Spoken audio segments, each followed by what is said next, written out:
Halo semuanya, hari ini kita lanjut lagi ya materi kita, yaitu ini tentang pembahasan soal-soal dari senyawa apa nih? Eh, Karbohidrat ya.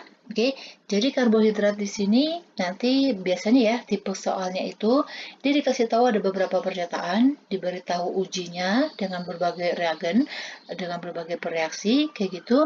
Terus nanti yang ditanya itu dari pernyataan itu yang mana yang senyawa karbohidrat yang dimaksud kayak gitu. Oke, kita masuk aja contoh soalnya ya nih ya. Kita bahas soalnya langsung. Nih, suatu jenis karbohidrat, oke, diketahui dapat dihidrolisis menjadi dua monosakarida berbeda. Oke, ini jelas katanya dia berbeda ya. Nah, nih clue-nya di sini. Terus, ini katanya kalau dia dihidrolisis menjadi dua monosakarida, berarti jenis karbohidrat ini adalah disakarida. Oke, sampai di sini dulu nih. Kita cek jawabannya. Sukrosa itu dia merupakan disakarida. Dan kalau ini dihidrolisis, ini hasilnya adalah glukosa plus fruktosa. Oke, sedangkan maltosa juga termasuk ke dalam disakarida. Ini kalau dihidrolisis, ini akan menghasilkan dua jenis monosakarida yang sama, yaitu sama-sama glukosa. Fruktosa ini salah, ini merupakan monosakarida. Galaktosa juga monosakarida, ini juga monosakarida. Oke, berarti bukan ini ya, bukan tiga-tiganya. Berarti sekarang kita udah tahu nih jawabnya yang mana, yang termasuk ke dalam uh, yang jawaban ini. Berarti C, D, E salah. Satu lagi nih clue-nya. Dua monosakarida berbeda. Ini glukosa, fruktosa, jelas beda. Ini glukosa dan glukosa berarti salah dong. Berarti dari pernyataan pertama aja, baris pertama, ini kita udah dapat nih jawabannya adalah yang A. Ya kan? Oke, kita lanjut dulu nih. Karbohidrat tersebut tidak dapat dioksidasi dengan larutan Fehling. Oke, nih. Kalau teman-teman ingat nih, Fehling ini gunanya itu adalah untuk mengidentifikasi yaitu gula pereduksi. Oke, gula pereduksi. Dan kalau hasilnya positif, ini berarti dia yang memiliki gugus fungsinya aldehyde. Oke, terus uji salah satu hasil hidrolisisnya bereaksi positif dengan reagen Seliwanov. Oke, teman-teman perlu tahu Seliwanov ini itu tujuannya adalah untuk membedakan. Oke, ini gunanya adalah untuk membedakan antara glukosa dan fruktosa. Oke, jadi kalau dengan uji Seliwanov ini, kalau glukosa ini dia memberikan negatif. Sedangkan kalau fruktosa ini positif, yaitu dengan memberikan warna merah. Oke, Oke, jadi jelas ya, berarti jawabnya adalah yang A. Kita lanjut lagi soal berikutnya. Suatu jenis karbohidrat dihasilkan dari hasil hidrolisis di sakarida. Karbohidrat tersebut tidak bereaksi dengan Tollens. Oke, ini kita bahas singgung tadi dikit ya. Fehling, yang tadi sebelumnya ya, sama Tollens, ini sama-sama digunakan untuk menguji adanya gula pereduksi. Oke, tapi dia memberikan hasilnya itu beda. Maksudnya hasil positifnya beda. Kalau Fehling ini akan memberikan warna endapan merah bata. Oke, sedangkan kalau Tollens ini akan memberikan cermin perak. Oke, akan memberikan warna cermin perak pada permukaan kalau misalnya dibuat di dalam suatu gelas kimia, bukan gelas kimia, itu dia akan memberikan ada terdapat cermin peraknya di bagian permukaan atau di sekeliling tempat wadahnya itu dilarutkan kayak gitu atau dilakukan identifikasi toleransi ini. Dan ingat dua-duanya ini untuk uji itu ya gula pereduksi. Oke. Terus di sini katanya tadi tidak positif dengan toleransi. Oke. Kalau yang dua-dua ini positifnya itu kalau dia mengandung gugus fungsinya itu adalah gugus aldehyde. Oke. Hasil pengujian dengan reaksi Seliwanov menunjukkan bahwa karbohidrat tersebut memiliki gugus keton. Oke. Tadi teman-teman ingat Seliwanov ini dia positif dengan siapa? Pintar. Dengan fruktosa. Oke. Fruktosa ini dia mengandung gugus keton. Nih. Oke, jadi senyawa karbohidrat yang dimaksud udah jelas-jelas berarti ini adalah siapa? Ini katanya suatu jenis karbohidrat dihasilkan dari hidrolisis disakarida. Oke, berarti kan dia dari hasil disakarida ya. Berarti ini jawabnya adalah fruktosa.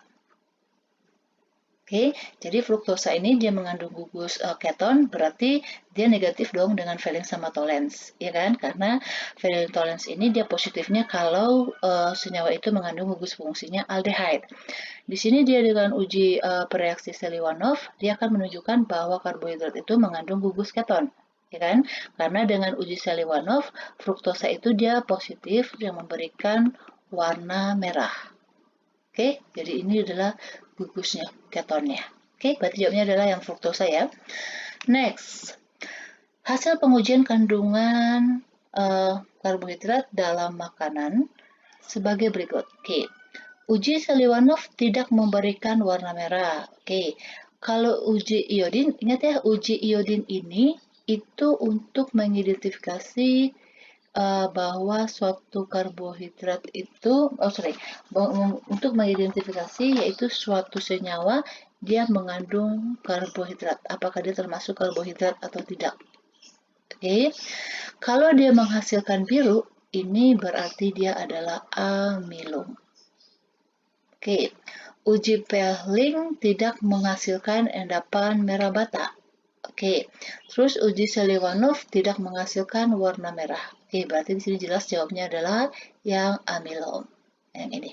Oke, kalau dia yang positif tadi kan ini cuma fruktosa. Berarti yang lainnya itu dia apa? Berarti ini fruktosa udah jelas salah karena di sini katanya tidak negatif tidak menghasilkan. Berarti di sini dia negatif gitu. Terus kalau glikogen, kalau glikogen ini dia kan kalau menggunakan uji iodin ya, uji iodin dia akan memberikan warnanya itu merah kecoklatan. Oke, merah kecoklatan. Sedangkan kalau galaktosa jelas bukan, berarti jawabnya adalah yang B. Oke, lanjut lagi. Beberapa sifat senyawa karbon. Oke.